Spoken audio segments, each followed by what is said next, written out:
আসসালামু আলাইকুম, সবাই কেমন আছেন? আলহামদুলিল্লাহ আমরা ভালো আছি। আজকে চলে আসি চিপস বানাবো। সবসময় তো আমরা দোকান থেকে কিনে খাই, আজকে আমি ভাবছি ঘরেই বানাবো। তো আলুগুলো আমি সুন্দর করে ধুইয়া পরিষ্কার করে নিছি চুলে টুলে। এখন আমি চেয়েছিলাম চিপসের আকৃতি করে এগুলা গ্রেট করতে, কিন্তু করতে পারলাম না, যার কারণে আমি দাও দিয়ে এরকম পাতলা পাতলা করে স্লাইস করে নিয়েছি। এখন আমি ঠান্ডা পানি দিয়ে ভালোভাবে আলুগুলা কয়েকবার পরিষ্কার করে নিলাম, তারপর একটা ছাঁকনির সাহায্যে আলুগুলো আমি সেঁকে নিলাম। এখন আমার ছাঁকা হয়ে গেছে, একটু পানিটা শুকিয়ে আসলে এখন আমি তাওয়ালা দিয়ে এগুলাকে ভালো করে পানি শুকিয়ে নিব। মানে তাওয়ালার উপর একটা একটা করে আমি বিছিয়ে দিতেছি যাতে পানি একটুও না থাকে। এখন আমি এইভাবে চেপে চেপে তারপরে তাওয়ালটা দিয়ে এইভাবে চেপে চেপে আমি পুরো আলুর থেকে পানিটা সরিয়ে নিব। তো আর এখানে আমি একটা কাঁটা চামচ নিয়ে নিয়েছি, কাঁটা চামচ দিয়ে একটু চিপসের আকৃতি করব। দেখো সুন্দর সুন্দর হয়েছে। এখন আমি কড়াইতে তেল দিয়ে দিলাম, তেলটা গরম হয়ে আসলে আমি চিপসগুলো দিয়ে দিব। একে একে আমি এগুলা কড়াকড়িভাবে মানে লাল করে ভেজে নিব।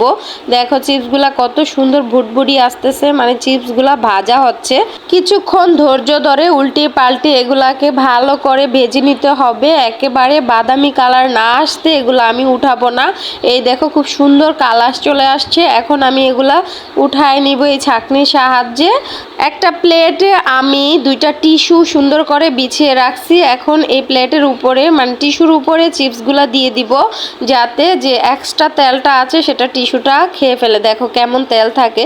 তো এরকম তেলের সাথে থাকলে এটা নরম হয়ে যেতে পারে, আর এরকম ভাজলে নরম হবে না, বয়মে রাইখা খাওয়া যায়। এখানে আমি চিপসের মশলা তৈরি করব। প্রথমে আমি লবণ তারপরে চিনি দিয়ে দিছি। এখন এক চামচ মরিচের গুঁড়া দিয়ে দিলাম, তারপরে টেস্টি মশলা দিয়ে দিলাম, দিয়ে এটাকে ভালোভাবে নেড়েচেড়ে মিশিয়ে নিব। আর আলুর চিপসগুলা যে আমি বাছছি ওইখানে কিন্তু আমি লবণ ব্যবহার করি নাই। যদি লবণ ব্যবহার করা হয় তাইলে আলুর চিপসগুলা তেনা যায়, সেগুলো মোচমোচা হয় না। তা এখন এটা আমার ভাজা হয়ে গেছে। দেখো কতটা মোচমোচে হয়েছে, পুরো দোকানের মতো মোচমোচা চিপসগুলা হয়েছে। দেখো কত সুন্দর করে আমি ভেঙে তোমাদেরকে দেখালাম। আর এই মশলাটা আমি এখন চিপসের উপর ছিটিয়ে ছিটিয়ে দিব, তারপরে খেয়ে নেব। কিছুটা আমার একটু বেশি ভাজা হয়ে গেছে, তাই একটু কালো দেখা যায়, কিছু মনে করো না, ভাজতে গেলে এরকম হয়। চুলার আঁচটা একটু বাড়ায় দিছিলাম, যার কারণে এই অবস্থা হয়েছে। তো এই ছিল আমাদের ভিডিও। এখন আমরা খেয়ে তোমাদের সাথে শেয়ার করব যে কেমন লাগে। দেখো সেই স্বাদ বন্ধুরা, সত্যি আমি সেই স্বাদ, সুপার টুপার হয়েছে।